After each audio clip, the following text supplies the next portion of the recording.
Alléluia. Gloire à Dieu, gloire au Seigneur Jésus-Christ. Seigneur, nous te disons merci. Te rendons grâce pour le privilège de voir un nouveau jour. Merci Seigneur pour cette nouvelle semaine. Merci de nous avoir encore gardés, de nous avoir préservés tout au long de la semaine dernière. Merci pour cette nouvelle semaine. À toi la gloire, à toi la louange, à toi la magnificence au plus haut des cieux. Le Seigneur des Seigneurs, le Roi des gloires.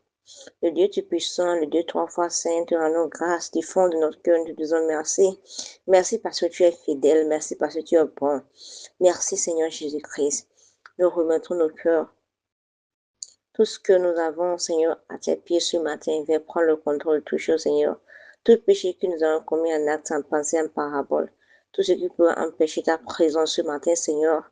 Lave-nous, purifie-nous, sanctifie-nous, Seigneur Jésus-Christ. Ô Saint-Esprit de Dieu, nous t'invitons au milieu de nous. Viens prendre le contrôle, viens faire ce que personne ne peut faire. Agis puissamment. Au nom puissant de Seigneur Jésus-Christ, nous avons adoré le Seigneur. Shalom frères et sœurs, je nous salue ce matin dans le bruit précieux de notre Seigneur Jésus-Christ, qui a permis qu'on soit encore là ce matin. À lui soit la gloire et la louange. Ouvrons le Bible dans le livre de Jérémie 29, verset 12. Jérémie 29, 12 dit ceci. Alors vous m'invoquerez, vous irez me prier et je vous exaucerai. Alors vous m'invoquerez, vous irez me prier et je vous exaucerai. Gloire à Dieu. Et par la grâce de Dieu, je sais que hier, nous n'avons pas pu faire une dévotion en tant que telle. Mais hier, il s'agissait de notre verset qu'on aime tellement, Jérémie 29, verset 11, qui dit que car je connais les projets que j'ai formés pour vous, dit l'Éternel des armées, projets de paix et non de malheur, afin de vous donner un avenir et une espérance. Gloire à Dieu. Et c'est l'une des promesses les plus réconfortantes des Écritures. Et Dieu assure son peuple, Dieu nous assure que même peu importe là où on est, peu importe notre état, qu'il a des plans pour nous, il a un projet spécifique pour chacun de nous. Même en captivité, il était en train de rappeler aux enfants d'Israël qu'il avait un plan spécifique pour chacun d'eux. C'est comme cela, nous, toi-même qui m'écoutes ce matin, que Dieu a un plan pour toi. Et le plan que Dieu a pour toi, c'est pas un plan de malheur, non.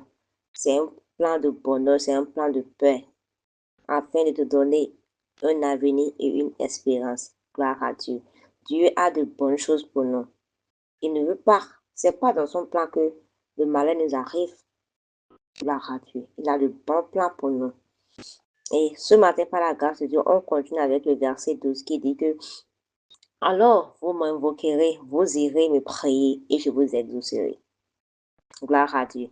Donc, après avoir fait cette promesse à son peuple, il a fait cette promesse à son peuple, cette promesse d'espoir et cette promesse d'un avenir. Il les invite maintenant à approfondir leur relation avec lui par la prière. Gloire à Dieu. Et même dans la captivité, tel que je l'ai dit, Dieu a un plan spécial, un plan spécifique pour chacun des enfants d'Israël. Et cela s'applique à nous également. Que peu importe notre situation, Dieu a un plan pour nous. Et après avoir établi cette base, il les invite maintenant à faire quoi? À approfondir leur relation avec Dieu par la prière. Gloire à Dieu. Donc, ok, tu sais très bien que maintenant tu as un plan pour toi, n'est-ce pas? Maintenant, après ça, tu dois faire quoi? Afin que tous ces plans, tous ces projets puissent s'accomplir. Il désire qu'on puisse avoir une relation avec lui à travers la prière. Parce qu'on doit savoir une chose, que Dieu est esprit. Et ceux qui doivent l'adorer en esprit et en vérité. Cela voudra dire, notre chair ne peut pas avoir une connexion avec Dieu. Parce que la chair a des désirs contraires à celui de l'esprit. Gloire à Dieu. Donc, pour avoir une connexion, pour avoir une relation stable avec Dieu, on a besoin d'être connecté à travers notre esprit. Par la prière. Et il continue en disant, il dit, invoquez-moi et je vous exaucerai. Quelle assurance merveilleuse. Le Créateur des cieux et de la terre, il est prêt à nous écouter lorsque nous prions. Gloire à Dieu. Il est prêt à nous écouter. Même si nous, en tant qu'humains, nous avons des pères qui n'ont même pas le temps pour nous écouter lorsqu'on veut leur parler. Parce que quand on parle de la prière, c'est aussi un dialogue avec Dieu. C'est aussi avoir une conversation avec Dieu. C'est aussi avoir une discussion avec Dieu. Et lorsqu'on est en train de lui parler, il est prêt à nous faire quoi? À nous écouter. Et même si nous avons des pères terrestres qui n'ont même pas notre temps pour nous écouter, lui, il est prêt à nous écouter. À chaque fois que nous, on est prêt, elle lui déclare que s'il y a un homme pour prier, il y a un Dieu pour répondre. Et lorsqu'on prie, il nous répond. Et même des fois, même si on ne comprend pas, même si on n'arrive pas à capter la réponse qu'il nous donne, on doit savoir une chose. À chaque fois que l'on prie, Dieu nous répond d'une manière ou d'une autre, même si on ne comprend pas. Gloire à Dieu. Et on doit savoir, au-delà de toute chose, que La prière ne doit pas être un dernier recours. La prière n'est pas une chose que, ok, après avoir tenté toutes les choses de ce monde, après avoir tenté les conseils chez les amis, après avoir fait tous les acrobaties, aller de Bokono en Bokono, faire des trucs. Non, la prière ne devrait pas être un dernier recours. C'est lorsque tu as tout cherché un peu partout, tu n'as pas trouvé de solution, que tu reviens et tu dis, ok, maintenant je vais prier. Non, la prière devait être une priorité. On devrait commencer par la prière. La Bible déclare que Jésus-Christ a commencé avec la prière, il a aussi achevé avec la prière. Donc la prière devrait être notre premier recours. Et c'est un lien vital avec Dieu. Parce que ça, imagine un peu, ok, comment tu peux communiquer avec lui sans la prière? Comment? Tu ne peux pas. C'est un lien vital avec Dieu. Et par la prière, nous exprimons nos craintes, nos espoirs, notre gratitude et nos besoins. Donc, on ne doit pas aussi voir la prière comme, ok, comme une transaction, ou bien comme une relation où c'est lorsque j'ai besoin d'une chose chez Dieu, j'y vais en prière. Ou bien c'est lorsque j'attends quelque chose de Dieu, je vais le voir. Et puis, je parle, je parle, je parle. Je finis de recevoir ça, c'est fini. Et ça fait encore au jour où j'ai besoin de ça. Non. Quand on parle de la prière, c'est que c'est pas qu'une chose que tu fais, puis c'est encore dans 2 semaines, dans un mois. Dieu n'est pas un boucan, non. Que tu vas là-bas lorsque tu as besoin de lui et lorsque tu as ta solution, c'est fini. Non. Il veut qu'on puisse avoir une relation avec lui. Et quand on dit qu'on est en relation avec une personne, c'est que quand tu as une relation avec une personne, imagine un peu, chaque jour, tu veux entendre la voix de la personne. Chaque jour, tu veux parler avec la personne. Même des fois, les choses inutiles, tu vas le dire. Parce que tu veux seulement que vous parliez. Tu veux même, que, tu veux même tout ton temps. Tu veux le passer avec la personne parce que tu es en relation avec la personne, parce que tu aimes la personne. Et c'est ce que Dieu attend de nous. On dit qu'on est en relation avec Dieu. Mais combien de fois on le parle par jour? Alors qu'on sait que quand on est en relation avec une personne, on veut 24 heures sur 24 attendre la voix de la personne. On veut parler avec la personne. On veut discuter avec la personne de nos projets. Et pas seulement discuter avec les personnes. Au fur et à mesure qu'on discute avec la personne, ainsi on est patient pour aussi écouter ce que l'autre aussi a à nous dire. Mais c'est là qu'on fait l'erreur. Nous, en tant qu'enfants de Dieu, on est prêt à parler de nos craintes, à parler de nos projets à Dieu. Mais on n'est pas prêt à écouter ce que Dieu veut de nous. Ce que Dieu même là, il attend de nous. Des fois, on est tellement pressé. Après avoir parlé, c'est fini. On se lève, on dit, merci Seigneur. On n'est même plus patient pour dire, ok Seigneur, qu'est-ce que tu attends de moi? Voilà ce que moi j'ai dit. Qu'est-ce que toi tu veux? Qu'est-ce que toi tu désires? Et on doit savoir une chose, à chaque jour, Dieu désire pour nous, ses enfants, une chose à chaque jour. Et tu ne peux pas le savoir tant que tu ne l'as pas demandé. Tant que tu n'es pas patient pour demander au Seigneur, ce jour, par exemple, ce lundi, qu'est-ce que tu attends de moi? Tu ne le sauras pas. Et c'est comme si c'était toi ceux qui étaient dans la relation. Gloire à Dieu. Donc, la relation ne devrait pas être unidirectionnelle. Non, c'est pas quelque chose que c'est toi seul qui bénéficie. Et l'autre est là. Ça, ce n'est pas une relation. Quand tu dis que tu as une relation avec une personne, les deux camps doivent bénéficier de l'un et de l'autre. On doit le savoir. Gloire à Dieu. Et Dieu désire que nous venions à lui avec confiance, sachant qu'il attend chaque prière sincère.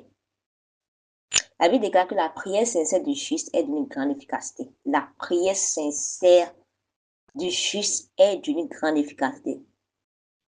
Gloire à Dieu. Il veut qu'on puisse venir à lui avec confiance et avec sincérité de cœur. Ne viens pas à Dieu avec des doutes.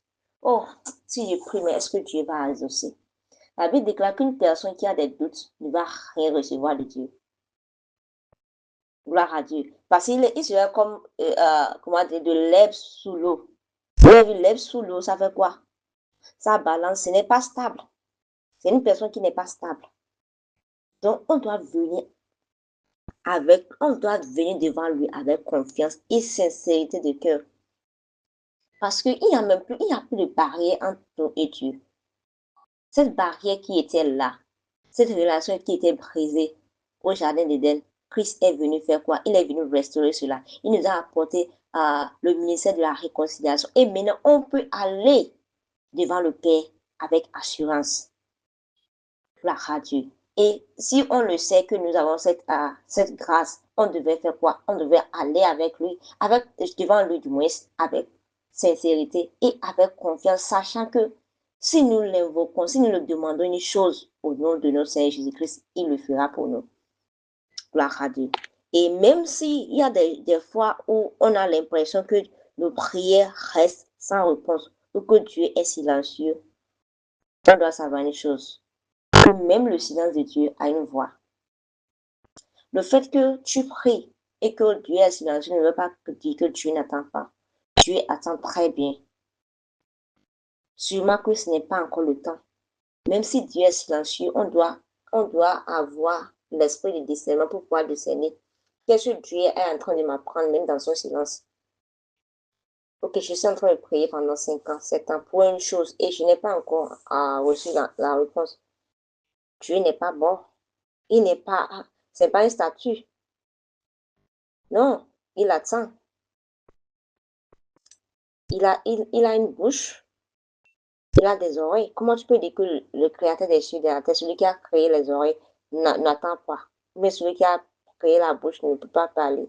Il parle, il attend, il voit. Mais même dans le silence de Dieu, on doit apprendre à discerner qu'est-ce que Dieu veut m'apprendre. Parfois, Dieu veut nous apprendre la patience. Comment dépendre de Dieu. Mais c'est à toi de découvrir, Dieu, qu'est-ce que tu veux m'apprendre à travers ton silence? Gloire à Dieu. Mais nous, en tant qu'humains, c'est dans notre nature. On n'aime pas que lorsqu'on est en train de parler à l'autre, que la personne puisse rester silencieuse. Donc, on amène ça aussi devant Dieu. Et on veut que cela se passe exactement. Alors que Dieu n'est pas un homme. Dieu n'est pas un homme. Dieu est Dieu. Alors, on doit apprendre à discerner la voix de Dieu. Même dans le silence de Dieu, on doit savoir que Dieu parle. Mais c'est à nous de découvrir qu'est-ce qu'il veut nous dire à travers son silence. Donc, si toi, tu as eu ces pensées par le passé, ou bien actuellement, tu es en train d'avoir ces pensées, ce verset, c'est un rappel pour nous tous que Dieu nous écoute et que ses réponses ne se manifestent pas toujours comme nous l'espérons. C'est pas comme nous, on veut que ça se passe la plupart des temps. Gloire à Dieu. Et ça ne vient pas au moment où nous l'attendons. Mais au-delà de toutes ces choses, on doit savoir une chose. Il n'ignore jamais les prières de ses enfants. Et s'il y a une chose que Dieu ne fait pas, il n'ignore jamais la prière de ses enfants. Il nous écoute. Il sait ce dont nous avons besoin. Alors ce matin, je ne sais pas par quoi tu passes. Je ne sais pas quelle prière tu as déjà adressée à Dieu depuis des années et tu n'as encore rien reçu. Et tu te demandes, est-ce que Dieu me voit? Est-ce que Dieu entend? Il t'entend, il te voit. Et ne te dis pas que tu n'as encore rien reçu. Pour cela, tu dois abandonner. Et ne te dis pas que tu veux porter toutes ces charges, tous ces fardeaux-là. Toi seul. Non. Ne porte pas tous ces fardeaux-là toi seul. Ramène-la devant le Seigneur. Il dit, venez à moi, vous qui êtes fatigués et chargés. Je vous donnerai du repos. Est-ce que tu es fatigué ce matin? Est-ce que tu es chargé? Viens déposer toutes ces charges-là devant Dieu. Dis-lui ce matin, Seigneur, j'ai trop essayé par mon intelligence. Maintenant, il est temps que je puisse déposer tout cela à ta croix ce matin. Dépose tout en prière. Il est prêt à t'écouter. Il est prêt à te fortifier. Il est prêt à te guider selon sa volonté parfaite. Gloire à Dieu. Père Céleste, nous te disons merci. Merci pour le privilège de la prière. Merci de nous permettre de nous approcher de toi avec assurance et de savoir que tu nous attends, que tu nous entends Apprends-nous à dépendre davantage de toi, Seigneur, et à te chercher en toutes circonstances. Fortifie notre foi, tandis que nous attendons tes réponses. Aide-nous à avoir confiance en ton timing parfait. Seigneur, nous voici encore dans une nouvelle semaine. Seigneur, bénis cette semaine pour nous. Bénis ce jour pour nous, Seigneur. Bénis nos allées, nos retours. Bénis l'eau de nos mains, Seigneur. Bénis nos efforts, Seigneur Jésus-Christ. Restaure tout ce que nous avons perdu, Seigneur. Guéris tout le cœur brisé. Ceux qui ont besoin d'une parole de toi ce matin, Seigneur Jésus-Christ. Restaure, Seigneur. Nous déclarons que tu es avec nous et que cette semaine est bénie. Au nom puissant de Jésus-Christ. Ainsi soit-il. Au nom puissant de notre Seigneur Jésus-Christ, nous avons prié. Amen. Excellente journée à chacun de tous et shalom.